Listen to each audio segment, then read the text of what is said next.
Hi everyone, I'm Jeff. And I'm Anna, and you're listening to We Judge a Show by Its Pilot, a podcast hosted by us, a married couple with an endless love for TV. Whether you're looking for a new show to binge or wanting to revisit an old classic, let us be your guide through the infinite list of TV shows. So come join us every Friday as we discuss the pilot for a TV show while also sharing personal stories that parallel the storylines. We Judge a Show by Its Pilot, where your new favorite show is just one click away.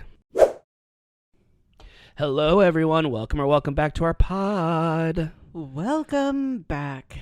That was good. I don't know. We just got back from seeing the new and final Downton Abbey movie. The finale, Downton. Downton, one of our favorites. We've done the pilot. We've talked about the pilot on here, and who knows, since it's called the grand finale, and we have specifically said that December we're doing series finales. Technically not a series finale, but it's a franchise finale. So you can kind of, because it was a movie, right? Yeah. We might do that. You never know. I think we are. Yeah. Hopefully this is far enough. This is far away enough that people will forget. Yeah. But yeah, it was so good. And can be able to watch it on streaming by then. Yeah. Yes. Hopefully it'll be on Max or Peacock or whatever it comes on. Yeah, so it was really good. Bates and Anna still remain my favorites. However, so cute. Edith kind of became my favorite character for this movie, because, if we're going to talk about characters who've done the most evolution, who have changed the most since the beginning, when we talked about when we talked about her in the pilot, she's a badass, and she showed it, and we were getting all into it. It's really funny when you get so invested in a fictional world. Obviously, we're doing a podcast about TV shows. This is what we do. It's what we do best. We get way too invested, and we cry 30 minutes into a show we've never seen before. Oh, yeah. Like we did with Zoe's. But, it's really cool to kind of watch these characters, and you kind of forget that they're actors, and you forget that it's fiction, because it's centered around so much of real stuff that happened. And, so, I mean, this is going to come out a little less than a week from when we're recording it, and it's still going to be in theaters, and if you haven't seen it, go see it. Yeah, it was really good. Yeah.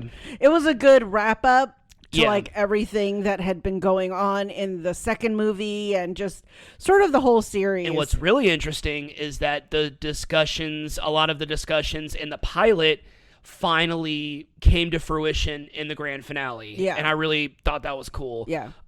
Because the pilot was so fresh in my head, because we did it for UK July, month. yeah. Yeah. It was fresh in my head, so I remembered everything, and I was just like, wow, they kind of did a full wraparound, full circle moment. All right, enough of that. Enough of Downton. We are closing out musical month. It's been a really fun month. We've done a lot of really great shows. I have truly enjoyed cutting down our episodes to once a week. I feel like we get more out of it, and I feel like this is the first show. It's funny because we did a musical theme month that I feel like is a traditional musical. This one? Oh, in a yeah. sense. It's the only one that's really like a traditional musical, but it's like a parody of it. It's a satire of it. Yeah. We are talking about Schmigadoon, which this was the show I had never heard of it. I only knew of it because of the cast. That's the only reason why I knew about it. Oh, okay. Because I'm a Key fan. I'm a Cecily Strong fan. Kristin Chenoweth. Well, I love all Fred of them. Armisen, Alan Cumming. I mean, this series is, I feel like every show we have done this month has had a stacked cast. But this one kind of takes the cake. I mean, like this one, they just kept coming out of the woodwork. Yeah. It was crazy. Yeah, it was like, we're like, oh, I forgot they were on the list. Yeah. Oh, yeah. Them too. Yeah. So yeah, we did Schmigadoon, and we have a lot to talk about. We're also going to talk about what you're going to expect from us in October, which is someone's birthday month. Oh, who's? One of us.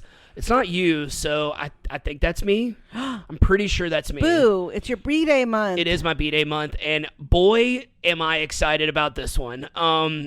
I took a little inspiration from your birthday month, and took it and stole it and made it my own, like men do. And Yeah, so we're going to talk about all that in a little bit, but for now, we're going to talk about Schmigadoon. I just love saying the title of the show. And Anna's going to give us some episode and series information. All right, Schmigadoon. Schmigadoon. Schmigadoon is an American musical comedy series that ran on Apple TV Plus from July 16th, 2021 to May 3rd, 2023 for 2 seasons and a total of 12 episodes. You can totally watch it. Easy. The series was created by Cinco Paul and Ken Dario, 2 longtime writing partners who were probably best known for writing the first 3 Despicable Me films. Love them. Love them. Paul and Dario also wrote the pilot for Schmigadoon, and it was directed by Barry Sonnenfeld. Sonnenfeld began as a cinematographer for hit films such as Raising Arizona, Big, When Harry Met Sally, and Misery. It's quite a resume. He'd go on to direct films such as The Addams Family, Addams Family Values, and the first 3 Men in Black films. Was there a 4th Man? I said the first 3 Men in Black, and then after I typed that and printed it out, I'm like, was there more than one? I don't know. I wasn't a big Men in Black. I saw the first one. That's kind of the only one I remember. The series centers around couple Josh and Melissa who find themselves in a rut. While the 2 attempt to rekindle their connection by going on a couple's hiking retreat, they get lost in the woods and stumble upon the mysterious town of Schmigadoon, where life is a real-life musical. Josh and Melissa are unable to leave town until they find true love. Schmigadoon is a direct parody of the Golden Era musicals, the most obvious one being Brigadoon, which centers around 2 male hikers who get lost in the Scottish Highlands and stumble upon the hidden town of Brigadoon, which only appears every 100 years. One of the men falls in love with a Brigadoon local and must decide if he wants to spend the rest of his life in Brigadoon or return to his normal life in New York. Schmigadoon also parodies classic musicals such as The Music Man, Oklahoma, Lil Abner, and Carousel. Paul and Dario got the idea for the series while discussing one of their favorite movies, An American Werewolf in London, and they played with the idea of 2 hikers getting lost in the woods and stumbling upon a real-life musical instead of a horror story. The cast of Schmigadoon is very impressive, including Keegan Oh, what's on my mind? Keegan Michael Key and Cecily Strong as our main characters, Josh and Melissa. Fred Armisen as the town's reverend. Howard Layton. Oh, let me start that over. Okay. We're keeping Kegel in. I'm sorry. Yes. Fred Armisen as the town's reverend, Howard Layton. Dove Cameron as the town beauty, Betsy McDonough. Jamie Camel as the town's doctor, Jorge Lopez. Kristin Chenoweth as the conservative reverend's wife, Mildred Layton. Alan Cumming as Mayor Aloysius Menlove. Ariana DeBose as Emma Tate, the town school teacher. Anne Harada as the mayor's wife, Florence. Jane Krakowski as Countess von Blurkum. Martin Short as Oscar the Leprechaun. And Aaron Tveit as Danny Bailey, the town's rapscallion. I had to say that because that's all they ever call him on the show. The town's rapscallion. While not as popular as other Apple TV series like Ted Lasso or Severance, Schmigadoon has developed a cult status. It's also beloved by fans of musicals and comedy. The series hasn't gone completely unnoticed. It was nominated for 7 Primetime Emmys in 2022 and even won for Outstanding Original Music and Lyrics for the song Corn Puddin'. That won an Emmy. That was my favorite. You can currently watch the entire series on Apple TV Plus. Oh man, there's so much to unpack. There's so much to unpack. I mean, in fact, what's really funny about corn pudding was I think the very first Thanksgiving I went to your dad's, I made corn pudding. Yes. And they all fell in love with it. Yes. I mean, so that's usually one of Rebecca and Don's favorites that I make for Thanksgiving that she will always ask me to make. So Rebecca, if you're listening, back me up on that. Corn pudding. Corn pudding. All right. What did you, obviously you said a second ago you love the show, but maybe elaborate a little bit more. What did you think of the show? We immediately went and started watching more episodes. What did you think of the show? Well, what I loved is, well, first off, I just love musicals. Right. I love all of the actors that are in it. But I did really love the concept, and I didn't know about the connection to American Werewolf in London until I think you told me later that, or when I not just now read, but I think I had read a little bit about it, while we were watching it afterwards. I was like, oh, that's really a funny take on it. Yeah. And I love creativity like that. Mm-hmm. It's kind of like fan fiction. It's 100%. I love this movie. Yeah. But I'm going to make it into a musical based on that movie. Right. And I love that. It's like, I wish I could think of stuff like that. And I can totally see it. And what's funny about American Werewolf in London is that it does satire horror movies, and it does satire werewolf movies, and so it kind of, and it's a very self-aware werewolf movie, and just kind of like Schmigadoon is a self-aware, musical. I saw that comparison too, and it just made it more. Because that's more hilarious. Yeah, that's one of my early favorite horror movies. Love that movie. Movie. That's early 80s. So, I mean, I remember seeing that and like it freaking me out. This is going to be off topic, but you said American Werewolf in London. Well, what's the lead guy's name that sang the disco song? Oh, David Naughton? Yeah, he sang Making It. Oh, yeah. I just always think of Meatballs. Making it. And what was that from? Meatballs. Meatballs, yes. The dance. Well, I remember from Detroit when they were Rock at the City. dance. I remember from Detroit Rock City, the disco. The CITs, Yeah, the disco people are singing it in Detroit Rock City, but Meatballs is, I think, of Bill Murray dancing. Yeah, with and Roxanne. Griffin Dunn, of course. Oh, he's the best. Yeah. And actually, Jenny Gutter was in something recently. It was it The Diplomat? No, it was Peaky Blinders. Call the Midwife. Oh, Call the Midwife. Yeah. Yes, I was like something we just recently British. watched. I was like British, Yes.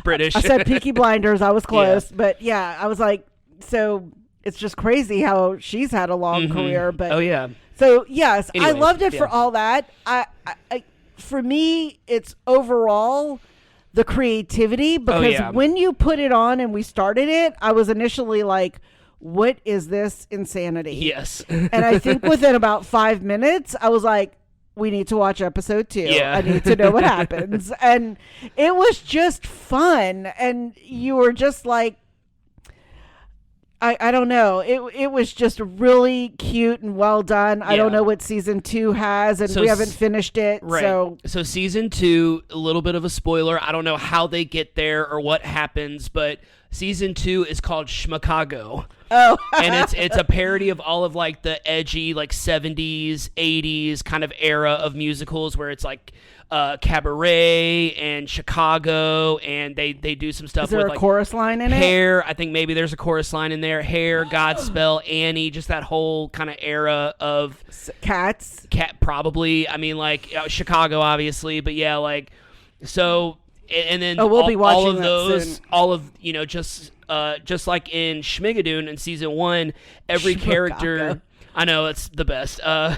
Every character on this show is almost a direct parody or inspiration from a classic character from one of these musicals. I'm gonna kind of go down that list in a minute. Some of the ones really shocked me. Some of the ones were like, oh, that's obvious. That kind of idea. Yeah. But yeah, so I can kind of go ahead and ask you. We have a little list right here if you want to go forward a couple pages where I have the list of Golden Era musicals. Okay. Yeah.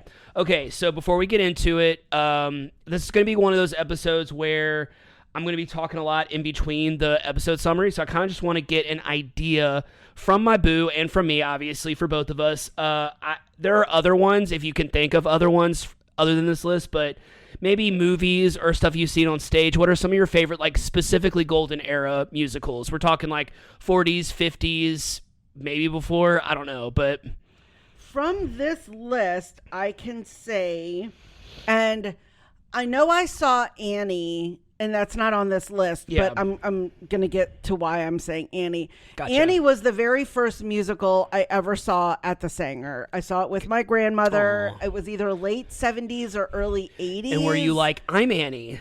Oh, yeah. Because you're Anna. I mean, for sure. Of course. I was like, this is about me. Well, I mean, the joke in my family was that I was adopted. Yeah. So I was like, this the is baby of all every family gets told this was that. Yeah. about me. But the very first musical I really also have a real recollection of seeing was Bye Bye Birdie. Oh, I love Bye Bye Birdie. Yeah. One of my high school friends, it was, I think, Jesuit and like Dominican or Ursuline were putting a production on. And a friend of mine called and was like, my parents got us tickets to go see Bye Bye Birdie at Jesuit. And they said I could bring a friend. And you know, my mom, if it was anything related to like a school or something with a school, like, yes, you can go. And parents were going. So, it, you know, wasn't crazy. And I just remember, I was like, this is so fun. And I think that's what I love about the golden era. Yeah. Even the ones that I don't like My Fair Lady. Right. I already talked shit on that for the Smash episode. Yeah. So like I think what the golden era ones were not all of them always made sense, but they always looked like they were having a shit ton of fun. Just up there singing. Colorful, costumes, high energy. Yes, just dancing. Everything's a big number. It's like there's like some sort of fair or activity or entertainment or something going on. It was glam and lights, and I think that's what I just love about the golden era musical. Yeah. So for me, probably Bye Bye Birdie. Have you ever seen the movie with King and I? Did you ever see Bye Bye Birdie with Dick Van Dyke and Janet Leigh and Margaret? A long time ago. So good. Yes. It still holds up. Yeah. I think I saw it around the time that I went to that musical. Gotcha. Like I think it might have come on, or my mom and I might have rented it from Blockbuster. Unpopular opinion: black-haired Janet Leigh looks better than blonde-haired Janet Leigh. Okay. I'm just gonna kind of go ahead and say that. I love The King and I. Yeah, it's a good one. A lot of these I haven't really seen. We saw Hello Dolly, of course, on our honeymoon. I will admit it wasn't my favorite. Right. We were there with Bernadette Peters, Victor Garber. It was just classic. Yeah. I mean, I think the whole theater that we were in, it was like terrible, small, cramped. Right. But we were in like a classic Schubert theater. Yeah. But the whole musical itself, again, it was very much like that golden era of like, I don't really still know the whole point of it, but Dolly was a matchmaker. Yes. The only thing she couldn't find for herself was love. Yeah. Yes. But so what about you? Which one on this So I've list? actually been in a lot of these musicals. So Oliver obviously is on there. I've gone on record and said that that's one of my favorites. But my favorite musical that I was ever in, it was the first time I had Godspell, we all kind of had. Godspell's one of those type of musicals where like everyone has a big part in it. It's like one main character and then a chorus. So it's kind of like, and we all have lines. We're all a part of it. There's literally no small role in Godspell, but Lil Abner was the first musical where I had like a significant role in it. I played Pappy Yoakum. I played Abner's dad, and it was all physical comedy. It was all, I was the kooky old man. And I had a blast. I had an absolute blast doing that. I got to do physical comedy. I remember me and the girl that played Mammy Yoakum. I remember we got like the loudest cheer when we did the curtain call and we bowed. It was just one of the most satisfying, like, oh, I really love doing this, and I can do more than just be in the chorus. I think that was like kind of, because up until then, that's all I had ever really done. I was a chorus boy. I was a chorus line. I really want to say real fast. Okay. I also love Fiddler on the Roof. I saw that for the first time at the Sanger with you. Yes, Fiddler on the Roof was that one amazing. was great. It was amazing. And I was with Fiddler on the Roof. I also love the movie, but like I saw it so long ago, but I remember loving it. But yeah, I remember being a little worried because I'm like, Fiddler on the Roof is a really long musical, and I kept thinking about My Fair Lady, and I was just like, I hope we can get through this. And then like I just ended up loving it. Like, yeah, it was great. So good. The music is just, the song is so beautiful. The songs are so beautifully written.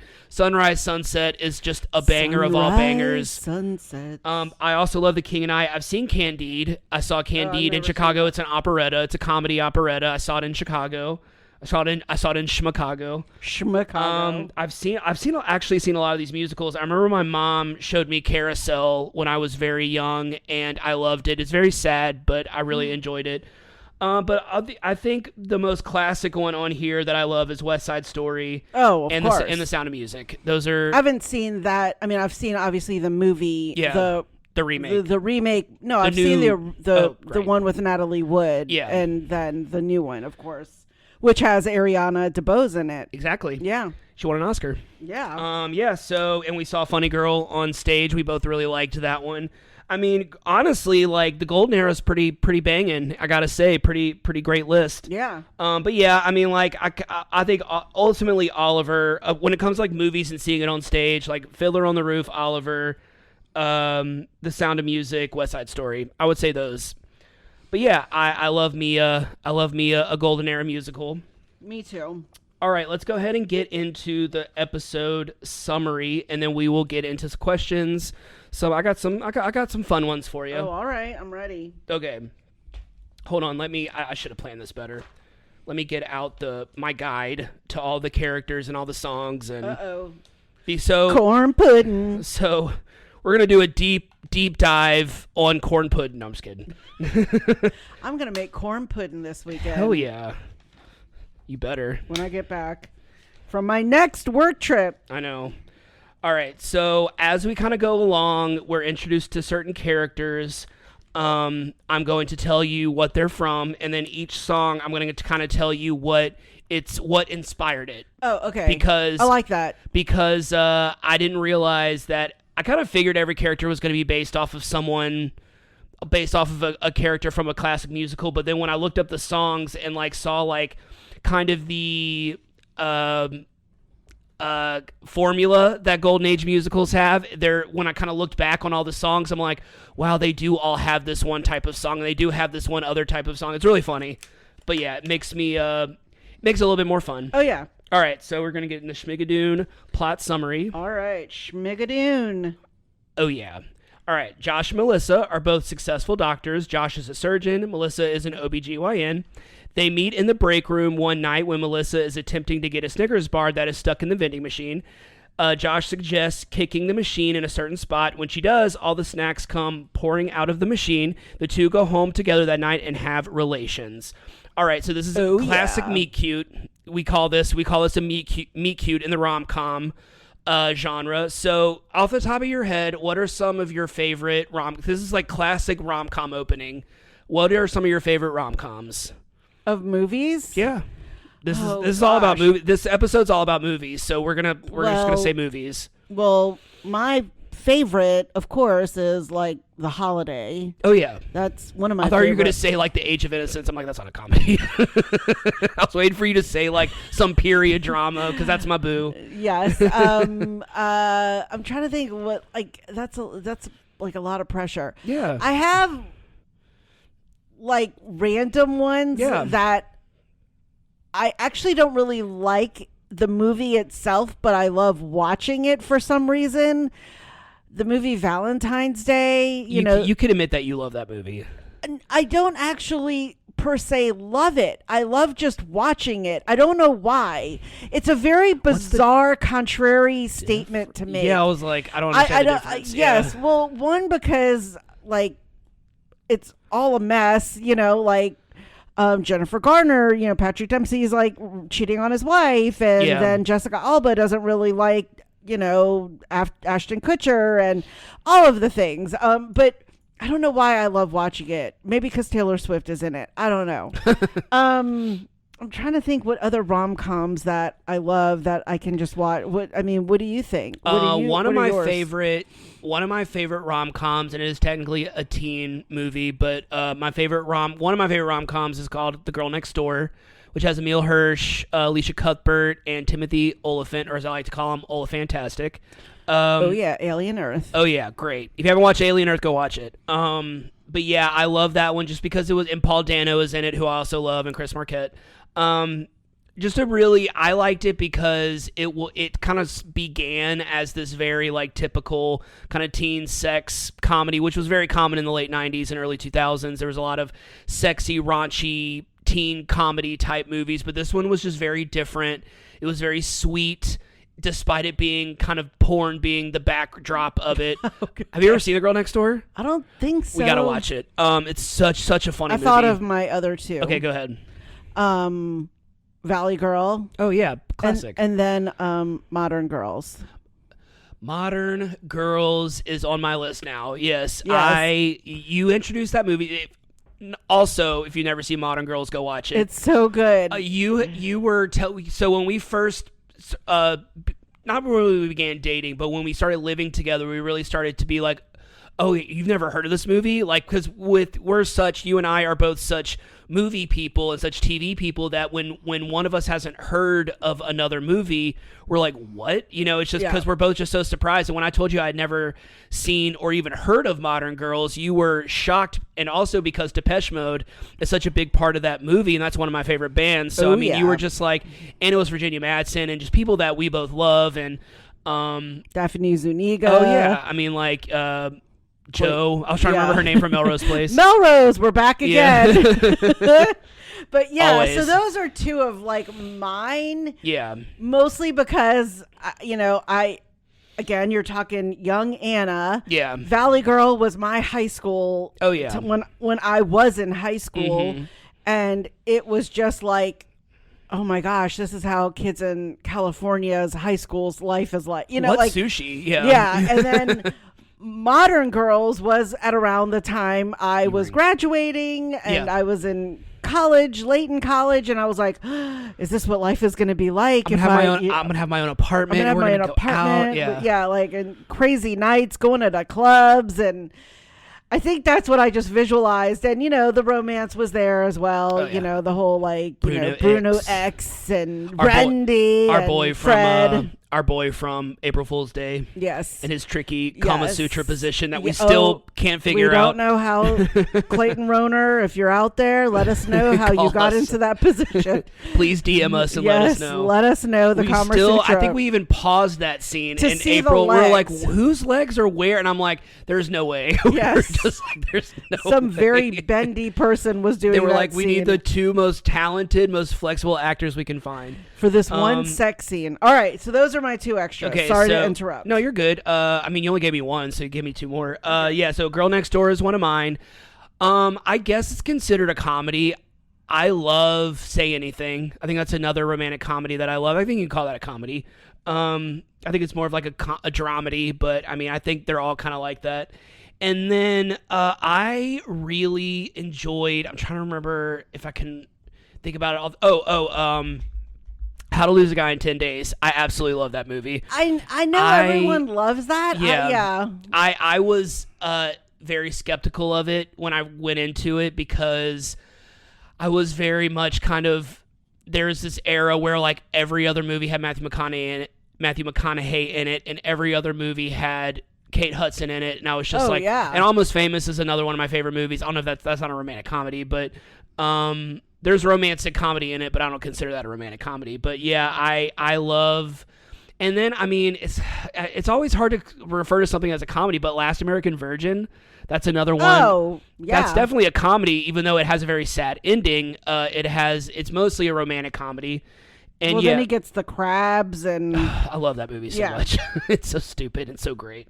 But yeah, so I mean, I think it's really hard to decipher because so many movies have that like rom-com element to it, but like it's hard to specifically call it a romantic comedy. But I mean, if it's a funny movie and there's a love story involved, by default it's a rom-com. So. Oh, I think so. But yeah, I think How to Lose a Guy in 10 Days is probably the most like typical.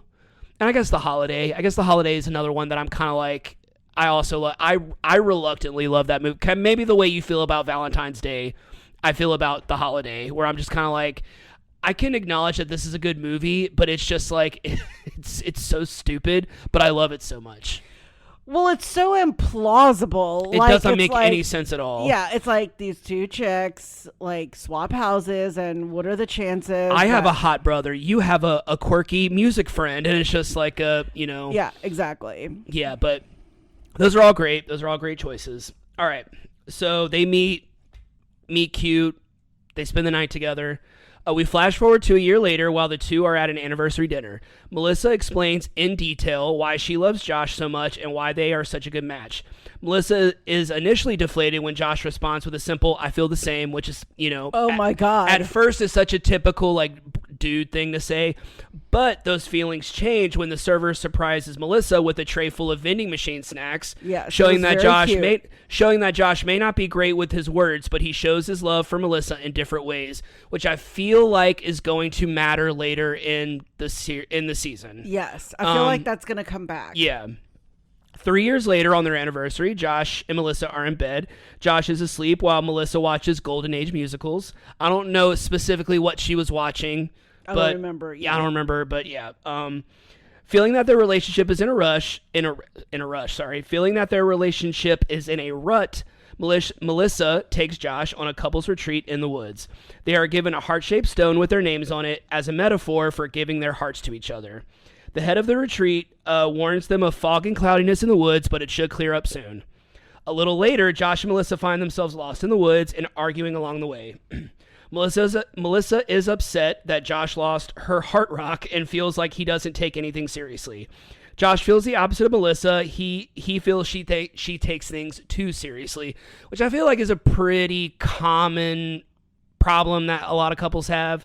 Is that one is just content with the way things are, and the other one wants to do something different and spice things up, which I can understand both sides of that argument. It's really hard to side with either one because, I mean, ultimately, I think a lot of times when couples have those issues, I'm like, it's because you're not compatible. But, they don't know that. You can't tell a couple that. They're not going to listen to you. They got to figure it out for themselves. Yeah, in the fog, the couple finds a stone bridge. They decide to cross it and are relieved when they see a welcome sign to a town called Schmigadoon. They immediately notice that things look a bit strange. It basically looks like a painted set. I mean, like, I love that they kind of pointed that out immediately, because that's every Golden Age musical. It looks like because they were filming it like they were on stage, which I love.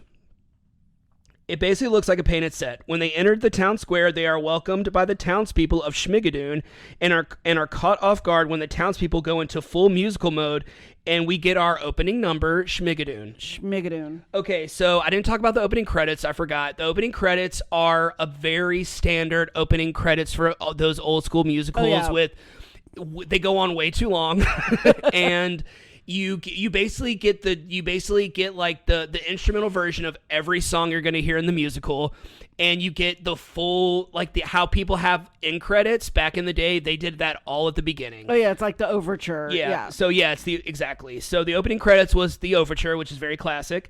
Schmigadoon, performed by the townspeople. This song serves as the opening number that introduces the setting and the characters, much like.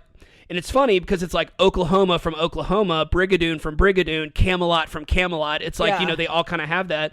In Lil Abner, they had A Typical Day, which is literally a song where they introduce every single character. I know because I was in it. This is a classic trope that was used during the golden era of musicals. A great way to just get everything out there. These are your characters. This is the setting. You don't have to figure anything out. We're gonna just sing it to you very, very loudly. Classic.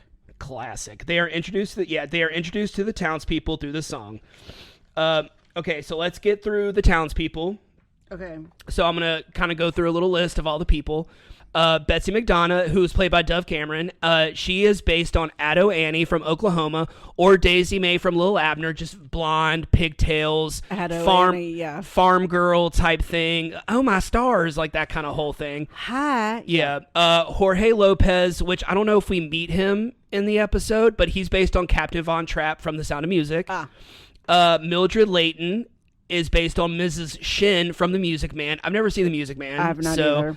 I know kind of what it's about, but not really. Emma Tate, who was also not introduced in this episode, is based on Marion Peru from The Music Man.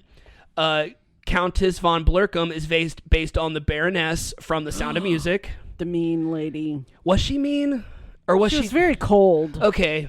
Always wanted to kind of go back and rewatch Sound of Music. I always just loved her clothes. She had those. I don't know who the actress was, but I had a huge crush on her when I was a little kid. She had the beautiful, like, fuchsia gown, if I remember correctly. And we might be going to see that in Salzburg in April. Oh yeah, we got to stand on the Do Re Mi stairs. Oh yeah, and sing. So we have we're gonna do that. And we're gonna record it and we're gonna show it to everybody. We'll TikTok it. So even though neither of us are on TikTok. All right. Danny Bailey, the town's rapscallion, is based on Billy Bigelow from Carousel. Which, knowing that, because in Carousel he was a carny worker, so that makes sense. And so at the very, very end, we meet Martin Short, who plays Oscar the Leprechaun. I cannot believe that this is based on a character from a musical. It's based on Og the Leprechaun from Finian's Rainbow, which I think we both have heard of before. I just don't know anything about. I don't know what it's about. I've heard of it. It's a very old. It's a very old musical. So the mayor isn't based on anyone directly. Fred Armisen, he's not based on anyone directly, but his bit in the opening song is a direct parody of the Mayor Munchkinland's bit from The Wizard of Oz. From Ding Dong the Witch is Dead, that whole thing. I mean, it even had the same music to it, and he even says as the mayor of Schmigadoon, he even kind of says the same thing. And although he's not in the main cast, Carson, the boy with the lisp, who announces it's time for the town fair, does that based on an actual character, Winthrop from The Music Man, which I think is awesome. And also a little fun fact, Kristin Chenoweth and Dove Cameron, this is their third musical movie series that they've done together. They were in The Descendants together. I love The Descendants. Maleficent and Mal. They played mother. This is the first time they're also not playing mother and daughter, because they were in the Hairspray Live, where they played Velma and Amber Von Tussle, the antagonists of it. the mean girl. And which is really funny that they've done 3 projects together, and they've all been musicals. And this is the first time they're not playing mother and daughter, which I also thought was kind of interesting. Cute. All right. They are introduced to the town people through this song. Melissa is impressed, as she loves musicals. Josh is annoyed because he thinks musicals are dumb. He doesn't like how people just burst into song. They both assume this is some kind of production where everyone stays in character and decide to play along. They decide to stay the night since they are lost and want to sleep in a regular bed. The innkeeper informs them that since they aren't married, they must sleep in separate beds. After some protesting, they agree to this. They are charged $1 for 2 rooms, which I thought was hilarious. When they try to sneak into each other's rooms, Mildred Layton appears out of nowhere. I mean, just on the stair, on the landing. Yeah. So which I also thought was really funny. She's the moral compass of the town, I guess. Melissa tells Josh she wants to check out the carnival where the Tunnel of Love ride is. Melissa is trying to make the best of their situation, while Josh just wants to leave. He agrees to go on the Tunnel of Love with her later that evening. When the evening comes, as we all could probably predict, Melissa is waiting for Josh, and when she goes to his room, she finds him sleeping. She decides to go to the Tunnel of Love by herself, and that's where she meets the town's rapscallion and carnival worker, Danny Bailey. Rapscallion. I've my new favorite word. I know it's not new, but new favorite word. Carnival worker Danny Bailey, who seems to be attracted to Melissa. When she tries to have a normal conversation with him, Danny bursts into song, which is what you do in Schmigadoon, called You Can't Tame Me, and it's Danny's way of saying he'll never be tied down by a woman, even though it seems that's what he secretly wants. Okay, so it's not a parody of a specific song, but in Act 1 of just about all of these Golden Age era musicals, there's a love song type thing that's almost always sung by a male character, or it's a duet. I would say they say that If I Loved You from Carousel is the closest resemblance of it, because the man is singing it. Okay. It also has a similar vibe, and this is my personal opinion, it has a similar vibe of 16 Going on 17 from The Sound of Music. Oh. When he was kind of standing on the steps and she was kind of sitting and they were kind of following each other around, it very much reminded me of the gazebo. Okay. Of them kind of follow each other around. I can see that.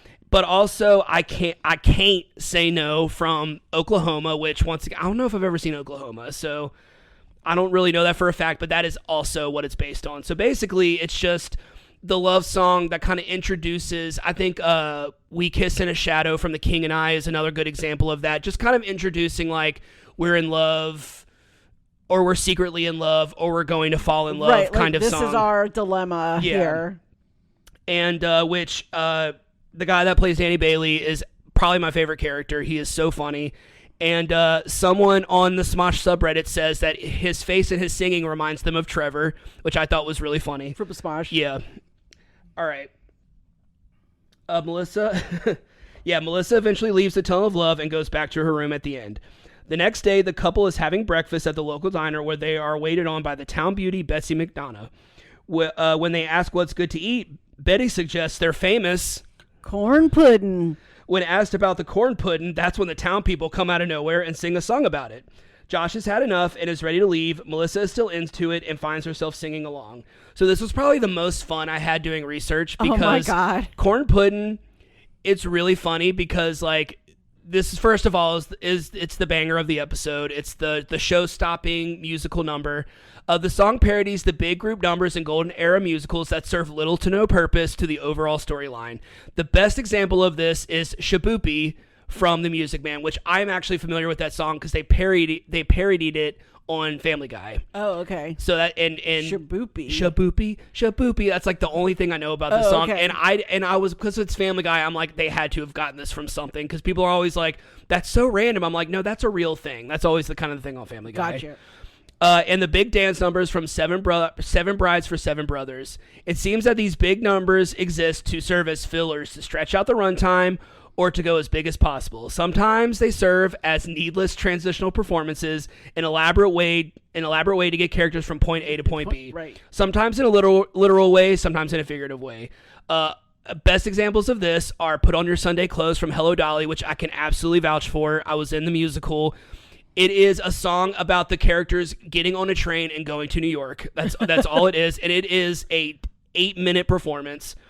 And people might fight me on this, but Do Re Mi from The Sound of Music, it is the same lyrics repeated over and over again for 10 minutes. I mean, like, that's all it is. And it is great. Love it. Great song. Love it. Everyone knows it. But it serves, like, almost no purpose to the musical. I mean, like, it teaches them how to sing, but, like, you're just repeating the same thing over and over again. It was really kind of pointless. Also, the Lonely Goat Herd from Sound of Music, I will also argue is the same. That serves no purpose, but it's just a fun. I love all the music from Sound of Music, so this isn't me hating, but when you really think about it, to the overall plot, it serves no purpose. Well, right, yeah. It's a cute scene, though. Yes, the and then puppetry. Take Back Your Mink from Guys and Dolls. So when I Google searched musical numbers that have nothing to do with the musical itself, like that kind of Google search, that was the number one hit. The number one answer was Take Back Your Mink from Guys and Dolls, which I'm not familiar with Guys and Dolls, but that's really funny. That there was a whole subreddit question in the musical subreddit, like what songs serve no purpose to the plot. Gotcha. All right. Josh and Melissa finally decide to leave town and return to the retreat. As they are leaving and crossing the bridge, they realize that they are stuck. Every time they cross the bridge, they end up right back at the town's entrance. It seems that they are stuck in a loop. Suddenly, a leprechaun appears and informs them through song that they are stuck in Schmigadoon and cannot leave until they find true love. Then the leprechaun disappears.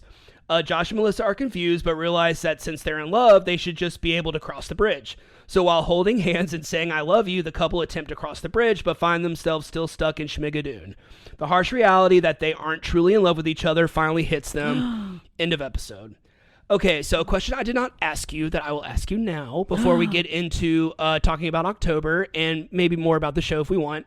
If you could get stuck in any genre, it can be any movie, it can be a TV show, it can be a broad genre itself, what would you want to get stuck in? Maybe you can choose when you want to leave. Maybe you're not stuck, but what would you want to visit? What world would you like to visit, genre-wise? I mean, I'm going to go back to my Valley Girl, Modern Girls, 80s, LA, just carefree, sunshine, Modern nightlife. Modern Girls is a good one. You know, it was just like we didn't have like all the things we have issues with today. It was just like you couldn't call someone, you couldn't page them, you couldn't GPS track them. You were just running around town trying to find Bruno X in whatever limo club he was in. Bruno, that's like all. Going from club to find your friends because you couldn't call them or text them or whatever them because you didn't have technology. Right. And so they were trying to find the club in Modern Girls, and it was only because Virginia Madsen knew what the birds sounded like. Because she worked at a pet store. She worked at a pet store. And so I love looking back at that time. I was actually messaging with my old college roommate. Her daughter just pledged a sorority at her college, and we were talking, and I was like, well, how is she enjoying it? And she's like, oh my gosh, she is just like, they have them doing stuff like 24/7. Yeah. She is just like getting texts, and then they have a group chat, and then they have emails, and then they have like a Google Calendar or whatever, you know. And I'm just like, oh my God, we had chapter meetings on Monday nights, and if you were on executive council, you had a meeting on Sunday, and then Thursdays we might have had a social, and then Friday was pep rally night, you know. But you kind of had to keep that all in your head because there was no other place to put it. Right. I mean, you were just like, oh, okay. You might have gotten like a photocopy of the sorority calendar, but now she's like, she's messaged by this person and her pledge person and her big sis and her this sis, and you're just like, it just has changed so much. Times, much simpler times, which to me was a little bit more fun. What about you? I mean, I think back, like, I just love the 80s. I love the 80s music. I just love that era of rock, of pop, of big time. Like new wave, of all of those genres in the 80s. I'm going to give you one answer. I'm going to kind of piggyback Modern Girls because that I am Cliffy. I was trying to remember his name. I kept wanting to say Clayton.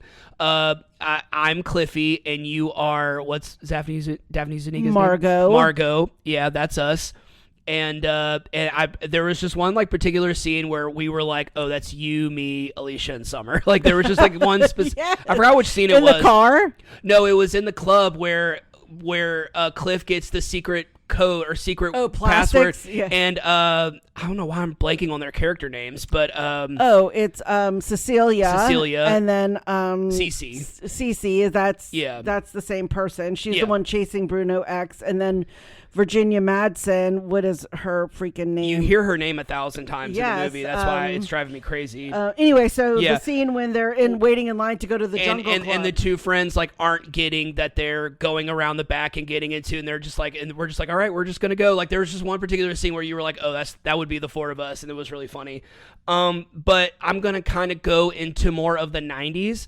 I remember watching Reality Bites for the first time. Oh, I love Reality Bites. And Kelly. I don't know why that's such a California name. Rachel, and I was like, it's a common girl name, but it's not Rachel. Okay. Yeah. So, I remember the first time I saw Reality Bites, I think that was maybe like modern girls for me, where I was like, so like when I'm in my early 20s, I'm gonna live in an apartment. My friends are gonna come over and we're gonna play games, which is kind of the life we live. But friends come over, we're gonna play games, we're gonna hang out, and we're gonna smoke weed out of a Coke can, and it was just like, you know, my best friend's gonna be Janine Garofalo and Steve Zahn, and and I just wanted to be in that world so badly because, like, I've said this a million times. I love movies about movies or TV shows about like groups of friends. I just love friendship dynamics. I've always loved it, and I think Reality Bites might be like the beginning of that. That I was just like, oh, it really looks like they've known each other since forever. Like they've known each other since, I don't know how long their characters had actually known each other, at least through 4 years of college. And because they were all from Houston, I believe. But anyway, but yeah, I remember watching that and being like, I want to live in that world. So I would probably just have to say like young adult, coming of age genre. I remember as a kid, wanting to be in Stand By Me. I remember wanting to or Goonies, or one of those types of kids on bikes type movies where I was just like, I want to be in that. And maybe even as an adult to go back to being a kid and being in a kids on bikes movie. Maybe not It, but maybe like another kids on bikes movie, like The Gate or something like that. But yeah, I am kind of in the same boat as you. Like I would Modern Girls or Reality Bites, which I feel like Reality Bites is a similar vibe. Oh yeah, for sure. Yeah. All right, so end of episode, and so we are going to talk about October, as we said earlier, and if you remember from last year, that is my birthday month. I am not someone who celebrates my birthday for a month. That is just the month that my birthday is in. October, which I was having a tough time because I didn't want to do I think last October I just picked shows that I liked, or pick shows that like I wanted to watch or something like that. I didn't really have like a specific theme. I think the only thing I did was like I picked all the shows. I think that was like the only real thing that I did for my birthday. I know I did a couple shows that I liked. Maybe I did a couple of like horror themes. I did like Scream Queens. And we still were maybe doing the new and old, or had we moved into I think we had dropped that at that point. Okay. I'm pretty sure we had dropped that at some point because I was doing like Melrose Place and Lost and Scream Queens and Grimm. Like I did a lot of like Misfits, like a lot of shows that like I just wanted to watch and talk about. But so for your birthday month this past April, you picked your favorite shows, and not your favorite shows, but shows that you loved, and you unintentionally picked shows that were kind of autobiographical. Yeah. Like they all kind of represented a different era of your life. Yeah. And that wasn't an intentional thing. That's just what ended up happening. It wasn't intentional, but when I wrote them out in the big picture and I started to sort of organize them, I was like, oh, wait, like... I'm just looking. You have Modern Girls IMDb page out. Yeah, I was like, oh, well, this could represent this, and this was this point, and it really all very much flowed, and that truly just happened by happenstance. Yeah. Yeah, so... And I thought that was really cool, and I loved it, and since from that moment, I was just like, I want to do that for my birthday month, and instead of doing TV shows...